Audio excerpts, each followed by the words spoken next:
Hello and welcome to the real estate matrix by white hat realty. आज के episode में हम Yamuna expressway के प्राइम लोकेशन में सिचुएटेड एक ready to move in property को एक्सप्लोर करने जा रहे हैं, जिस प्रोजेक्ट को कंप्लीशन सर्टिफिकेट भी मिल चुका है, लैंड फुली पेड अप है एंड जहां आप यूनिट बुक करके अपने अपार्टमेंट की रजिस्ट्री भी इमीडिएटली कर सकते हैं।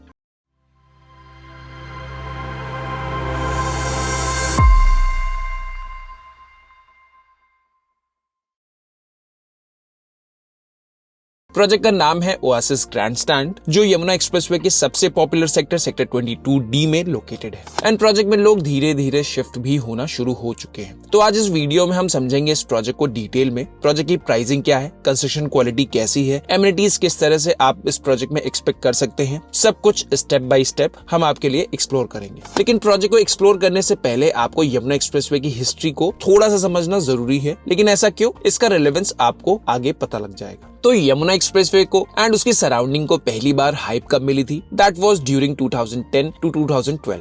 Why? Because this was the time when the Yamuna Expressway was inaugurated. News about Jewar Airport was at its peak, and India's most ambitious sports city, JP Sports City, was taking shape. The thrill of driving on a brand new high-tech expressway for the first time, the excitement of the Formula One events being hosted there. What more does a location need to gain massive popularity? और ये वही time था जब real estate developers भी इस area को लेकर काफी बुलिश थे एंड यहाँ से आने जाने वाले लोगों में भी यमुना एक्सप्रेसवे एंड उसके आसपास की प्रॉपर्टीज के लिए क्रेज काफी हाई था। और सिर्फ दिल्ली एंड एनसीआर ही नहीं, भारत के लगभग हर कोने से यहाँ इन्वेस्टमेंट आया भी।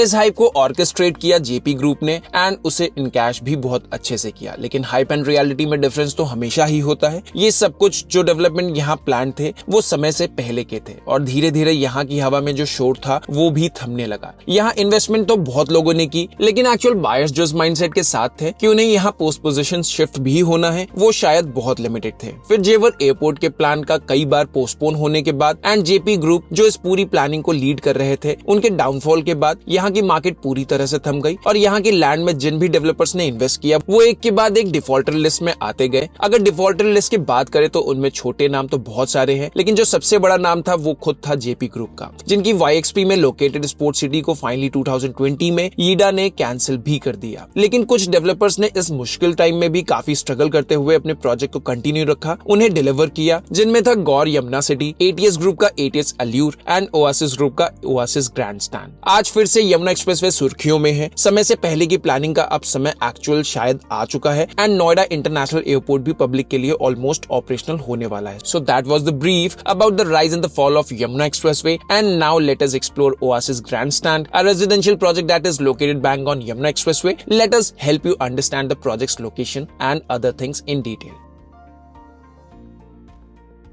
अगर आप यमुना एक्सप्रेसवे पर ट्रैवल करते आए हैं तो वी आर श्योर कि आपने ये प्रोजेक्ट ऑलरेडी देखा ही होगा। Oasis grandstand sector 22D Yamuna expressway पर लोकेटेड है, जो दिल्ली के कालिंदीकुंज से लगभग 45 किलोमीटर के डिस्टेंस पर सिचुएटेड है। यमुना एक्सप्रेसवे की हाई स्पीड कनेक्टिविटी की वजह से ये डिस्टेंस सिर्फ 35 से 40 मिनट्स में कवर की जा सकती है। अगर आप दिल्ली से ओएसिस ग्रैंडस्टैंड जाना चाहते हैं तो रास्ता काफी आसान है। महामाया फ्लाईओवर से नोएडा ग्रेटर नोएडा एक्सप्रेसवे पर आते ही आप MET university, JP hospital cross करेंगे, फिर सेक्टर 148 मेट्रो स्टेशन तक पहुंचेंगे। वहां से लेफ्ट टर्न लेकर यमुना एक्सप्रेसवे पर आप मर्ज हो जाएंगे। इस एक्सप्रेसवे पर Galgotia university and Buddha international circuit के बाद गौर यमुना सिटी तक पहुंच जाएंगे। यहां से सर्विस लेन से एग्जिट करते ही कुछ दूर ड्राइव करने के बाद आप ओएसिस ग्रैंडस्टैंड तक भी पहुंच जाएंगे। बाकी हमारे एक्सक्लूसिव ड्रोन शॉट्स के थ्रू आप प्रोजेक्ट की कनेक्टिविटी इजीली समझ भी सकते हैं।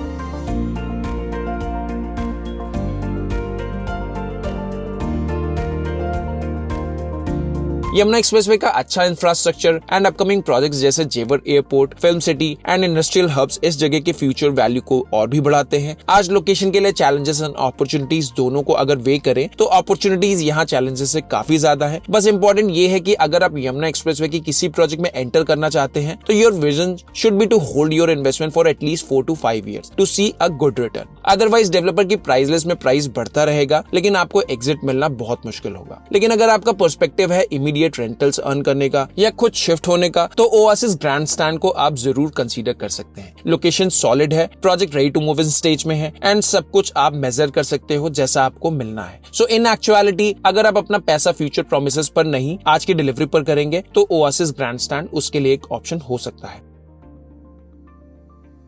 प्रोजेक्ट 9.26 एकर्स में डेवलप हो चुका है, जो अप्रोक्सीमेटली 37,473 स्क्वायर मीटर का लैंड पार्सल है। यहाँ प्रोजेक्ट में टोटल 9 टावर्स प्लान्ड हैं, जिनके नेम्स हैं Detroit, Caesars, Valencia, Entre, Monza, Silverstone, Sepang, Phoenix and Karthikeyan, जिसमें से 8 टावर्स डिलीवर हो चुके हैं and the last tower Karthikeyan kept for future extension and जिसे भी डेवलपर जल्द ही लॉन्च करने वाले हैं। प्रोजेक्ट में साइजेस स्टार्ट हो जाते हैं 790 स्क्वायर फीट से, then the sizes goes up to 1495 square feet. Project की लैंड फुली पेड अप है एंड प्रोजेक्ट में रजिस्ट्रीज भी ओपन हो चुकी हैं। प्रोजेक्ट में सभी टावर्स की हाइट 17 फ्लोर्स की है। 2 BHK एंड 3 BHK अपार्टमेंट्स के ऑप्शंस अवेलेबल हैं and total count of the apartments are 1233 and the last tower Kartikeyan के लॉन्च हो जाने के बाद number of the units in this project could reach beyond 1400. So density of this project is 151 apartments per acre and this will be considered as mid density project. हालांकि unit sizes छोटे होने की वजह से नंबर ऑफ यूनिट्स पर एकड़ ज्यादा होने के बाद भी प्रोजेक्ट में ओपन स्पेस का रेशियो काफी अच्छा है। Huge central green area project के सेंटर में ऑलरेडी डेवलप हो चुका है एंड पूरे प्रोजेक्ट में कहीं भी कंजेशन का फील नहीं होता है। Tower height G+17 floor structures के साथ में है। इस प्रोजेक्ट में हर टावर में डिफरेंट अपार्टमेंट कॉन्फ़िगरेशन प्लान्ड है। कुछ टावर ऐसे हैं जिसमें 4 यूनिट्स पर फ्लोर प्लान्ड है, कुछ टावर ऐसे हैं जिसमें 6, 10 एंड 12 यूनिट्स पर फ्लोर भी प्लान्ड है। एलिवेटर रेशियो की अगर हम बात करें तो यहाँ पे एवरेज एलिवेटर रेशियो का रहेगा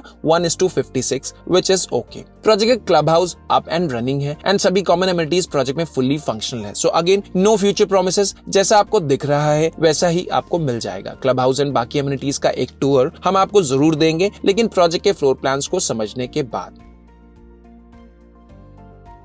प्रोजेक्ट में फ्लोर प्लान्स 2012-2014 के बीच के डिमांड को सेंस करते हुए प्लान किए गए थे, इसलिए प्रोजेक्ट में आपको रीजनेबल बजट फ्रेंडली साइजेस मिल जाएंगे, जो आजकल लॉन्च हो रहे प्रोजेक्ट के साइजेस से कंपैरेटिवली ज्यादा प्रैक्टिकल है। इस प्रोजेक्ट में 2 BHK के 2 अलग साइजेस ऑप्शन अवेलेबल है। पहला ऑप्शन जिसे 1 BHK प्लस स्टडी की तरह कंसीडर किया जा सकता है, या डेवलपर इस ऑप्शन को कॉम्पैक्ट 2 BHK में कन्वर्ट करने का ऑप्शन भी आपको देते हैं विद सम ऑल्टरनेशंस। इस यूनिट का साइज 790 स्क्वायर फीट का है, जिसमें कवर्ड एरिया 585 स्क्वायर फीट का एंड रेरा कार्पेट एरिया आपको मिलेगा 521 स्क्वायर फीट।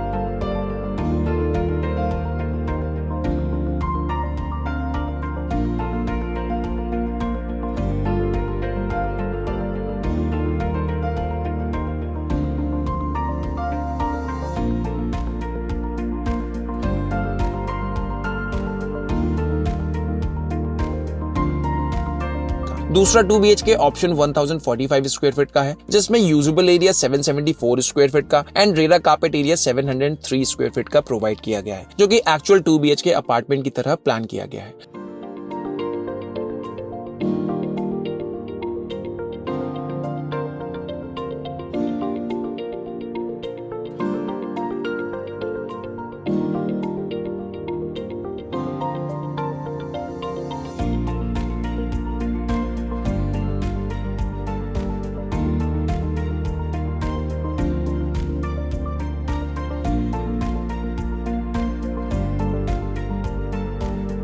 अगर आप और थोड़ा स्पेशियस होम प्लान कर रहे हैं तो 3 BHK के 2 ऑप्शंस भी इस प्रोजेक्ट में अवेलेबल है, जिसमें से 1495 स्क्वायर फीट वाले एक ऑप्शन को हम एक्सप्लोर कर लेते हैं। इस यूनिट का यूजेबल एरिया 1103 स्क्वायर फीट का, RERA carpet area 1003 square feet का मिलेगा। फ्लोर प्लान काफी एफिशिएंट है एंड लोडिंग का रेशियो भी काफी कम है। अगर super area and carpet area के बीच का डिफरेंस की अगर हम बात करें तो सभी यूनिट्स में 30 से 35% के आसपास का रेशियो होगा, which remains normally above 45% in most of the developers project that are getting launched nowadays. तो इस तरह से फ्लोर प्लान्स वाइज भी यहाँ की यूनिट्स ज्यादा वैल्यू ऑफर करती हैं for your money. Overall project के फ्लोर प्लान्स उन सभी लोगों को सूटेबल लग सकते हैं जो एक budget friendly ready to move in option plan कर रहे हैं। यमुना एक्सप्रेसवे में इस प्रोजेक्ट के कंपैरिजन में दूसरे प्रोजेक्ट्स और भी आते हैं जिनको आप कंपेयर कर सकते हैं, जिसमें से एक है ATS एल्यूर जो प्रोजेक्ट से एडजेसेंट है एंड दूसरा है प्रोजेक्ट के ऑपोजिट गौर यमुना सिटी में लोकेटेड गौर के high rise apartments. Project launch हुआ था 2013 में एंड प्रोजेक्ट शुरुआती कुछ सालों के स्ट्रगल के बाद 2024 में डिलीवर होना शुरू हो गया। प्रोजेक्ट अपनी टाइमलाइन से काफी डिलेड रहा है, mainly due to there was no demand for high rise projects in Yamuna expressway and that brought a significant fund crisis to this project as well. फिलहाल project ready to move in condition में है। Project में CC आ चुका है, registry शुरू हो चुकी है एंड लोगों ने यहाँ रहना भी शुरू कर दिया है। ऑक्यूपेंसी की बात करें तो अभी क्लोज टू 50 फैमिलीज यहाँ शिफ्ट हो चुकी हैं एंड प्रोबेबली बाय दिवाली यहाँ पर काफी अच्छे नंबर्स ऑफ फैमिलीज शिफ्ट जरूर हो सकते हैं। अब हम आपको प्रोजेक्ट का क्लब का वॉक थ्रू देने वाले हैं। प्रोजेक्ट में 25,000 स्क्वायर फीट का एक क्लब हाउस ऑपरेशनल हो चुका है एंड क्लब हाउस को रिसेंटली रेडी भी किया गया है।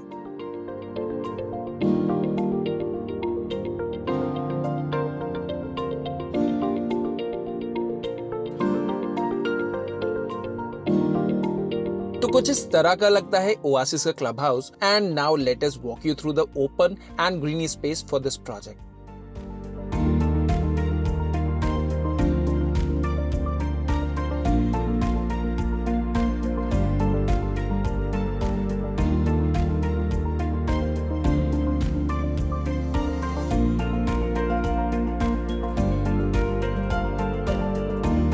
There is enough green space in this project and पूरे प्रोजेक्ट में कंजेशन का फील नहीं आता है, लेकिन the green space of the project could have been planned a little better.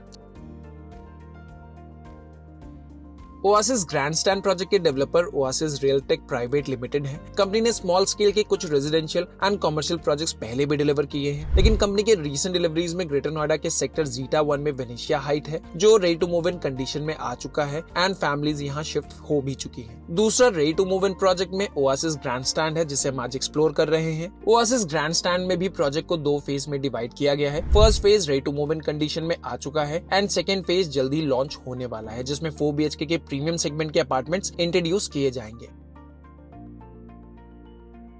अब बात करते हैं प्रोजेक्ट की प्राइसिंग की एंड उसके साथ ही ये भी समझेंगे कि क्या ये प्रोजेक्ट आपके लिए वर्दी है या नहीं। सो ओएसिस ग्रैंडस्टैंड में current price 8,500 rupees per square feet तक पहुंच चुका है एंड इस प्राइस में आप डिसेंट डिस्काउंट भी एक्सपेक्ट कर सकते हैं depending upon the availability of the units here. Project में सीसी आ चुका है, जिसकी वजह से आपको यहाँ जीएसटी भी नहीं देना होगा एंड इस प्राइस में car parking and club membership भी इंक्लूडेड है। एडिशनल चार्जेस में पोजीशन से रिलेटेड कुछ एक्सपेंस है जो ऑलमोस्ट स्टैंडर्ड है across all the projects here. Project की कंपटीशन में गौर यमुना सिटी के high rise apartments 16 park view है, जहां करंट प्राइस 6,000 से 7,000 रुपीज पर स्क्वायर फीट के आसपास ट्रेड कर रहा है। ओएसिस ग्रैंडस्टैंड के एडजेसेंट एटीएस एल्यूर में ये प्राइस 9,000 से 10,000 रुपीज पर स्क्वायर फीट तक पहुंच गया है, जहां 250 प्लस फैमिलीज ऑलरेडी रहने लग चुकी है। अगर कंस्ट्रक्शन क्वालिटी वाइज जज करें एंड मेंटेनेंस को लेकर के देखें तो ओएसिस की क्वालिटी गौर के प्रोजेक्ट से बेहतर है and among all the 3 ATS allure की बिल्ड क्वालिटी सबसे अच्छी कंसीडर की जाती है। ओएसिस ग्रैंडस्टैंड को लेकर अगर आप इन्वेस्टमेंट प्लान कर रहे हैं तो प्रोजेक्ट का सबसे छोटा यूनिट जो कि 790 स्क्वायर फीट का है, उसे कॉम्पैक्ट 2 BHK की तरह आप कंसीडर कर सकते हैं, जिसके लिए आपको टेनेंट भी आसानी से मिल सकता है। अगर आप यहाँ आसपास जॉब कर रहे हैं या रिलोकेट होना चाहते हैं तो भी प्रोजेक्ट के ready to move in inventories को आप कंसीडर कर सकते हैं। साथ ही अगर इनके नए लग्जरी कैटेगरी वाले यूनिट्स में इन्वेस्ट करना चाहते हैं तो भी प्रोजेक्ट में आपको ऑप्शंस बड़े साइजेस के मिल जाएंगे। So as per our understanding इस प्रोजेक्ट में इन्वेस्टमेंट करना फिलहाल सेफ लगता है एंड लॉन्ग टर्म प्रोजेक्ट की location and first mover advantage की वजह से प्रोजेक्ट में अच्छा एप्रिसिएशन भी आप देख पाएंगे। That's all for today's video. See you in the next one. Take care and goodbye.